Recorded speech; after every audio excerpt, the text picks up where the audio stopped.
Unfortunately for some, this is when the real battle begins. When the guns are put away and all the parades are over, and the brutality of war comes home to the family.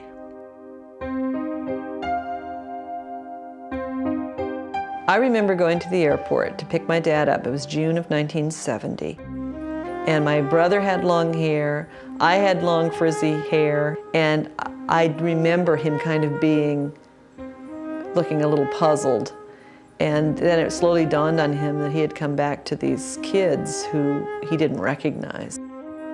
Physically, he was incredibly fit, and I'd never seen my dad like that. He looked like a superhero.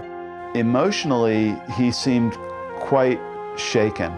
When he went to Vietnam, he was still a VPI cadet, duty, honor. He believed so firmly in those tenets of service. And when he got to Vietnam, he found out that there were glory-hungry generals who were willing to send his troops into ambush. He found out that there were South Vietnamese colonels who were basically in cahoots with the North Vietnamese. I mean, it was just on so many fronts, it completely undermined his sense of the world. His core beliefs were shaken. His patience level was like a hair trigger. We were at dinner table once as a family, and the salt shaker was not filled. He was having trouble shaking it. And so he threw it up against the wall at close range, barely missing my head, and it left an indentation in a plasterboard wall. But few soldiers are willing to talk about their problems, much less seek medical help, because nothing they say is confidential.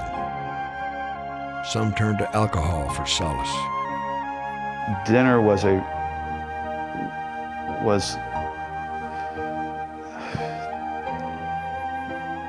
not something I ever looked forward to, because it was always the same thing. My dad would start drinking as soon as he got off work. By the time dinner had come around, he'd finished another bottle or two, falling literally his face into the meal.